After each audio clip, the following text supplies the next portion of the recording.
Assalamualaikum warahmatullahi wabarakatuh. Marilah kita panjatkan puji syukur kita terhadap Allah Subhanahu wa taala yang telah memberikan kita rahmat dan karunia-Nya kepada kita semua. Sehingga kita dapat membuat tugas yang diberikan oleh Bapak dan Ibu dosen yang mengampu pada mata kuliah komunikasi organisasi. Saya Hafiz Muhammad Akbar dengan NIM 22002-103 ingin menyampaikan materi komunikasi organisasi yang berjudul komunikasi bisnis dan komunikasi eksternal.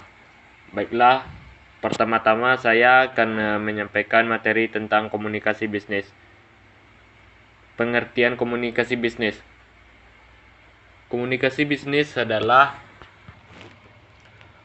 pertukaran gagasan dan informasi yang disajikan secara personal atau impersonal melalui simbol-simbol atau sinyal. Komunikasi bisnis harus melibatkan pertukaran informasi yang terus-menerus atau berkelanjutan. Tujuan dari komunikasi bisnis yaitu menciptakan interaksi ataupun hubungan dalam perusahaan, baik dalam hubungan perusahaan, baik hubungan antar perusahaan dengan karyawan, baik hubungan perusahaan dengan konsumen, dengan pemerintah atau pihak eksternal lainnya. Fungsi dari komunikasi bisnis yaitu komunikasi bisnis juga memiliki suatu tujuan yaitu secara umum ada 4 fungsi dari komunikasi di dalam bisnis, yaitu memberi informasi atau informing, melakukan persuasi atau persuading, melakukan kolaborasi atau collaborating, dan melakukan collaborating, dan melakukan integrasi atau integratif dengan audiens. Unsur-unsur komunikasi bisnis adalah sebagai berikut. Yang pertama, terdapat tujuan. Setiap komunikasi tersebut memiliki tujuan yang telah ditentukan dan sejalan dengan tujuan organisasi.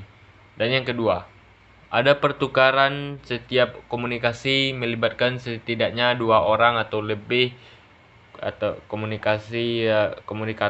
yaitu komunikator dan komunikan. Contoh dari komunikasi bisnis yaitu mengirimkan barang ke perusahaan lainnya, membuat surat penawaran ke kolega, mengirim surat konfirmasi barang ke pelanggan, membuat surat keberatan atau pengaduan ke pihak lain, mengirim surat permintaan barang ke pihak lain, membuat dan mengirim surat penolakan dan penerimaan kerja. Selanjutnya saya akan melanjutkan materi yang kedua yaitu komunikasi eksternal.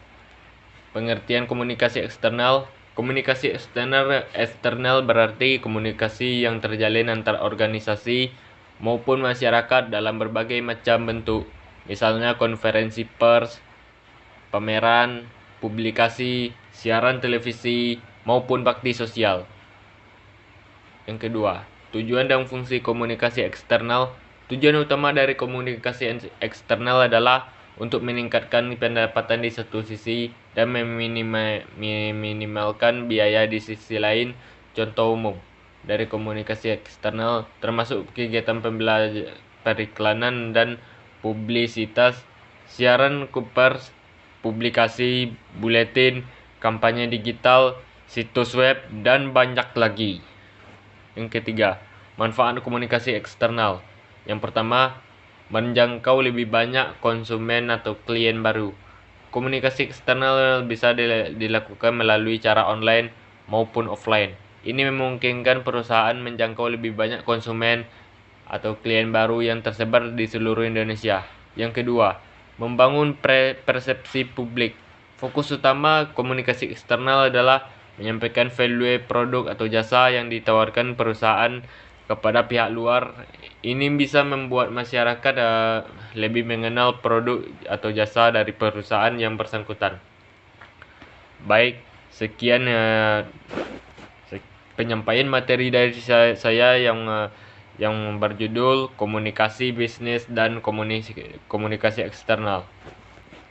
Baik, kalau ada kata-kata yang salah dan janggal, mohon dimaafkan.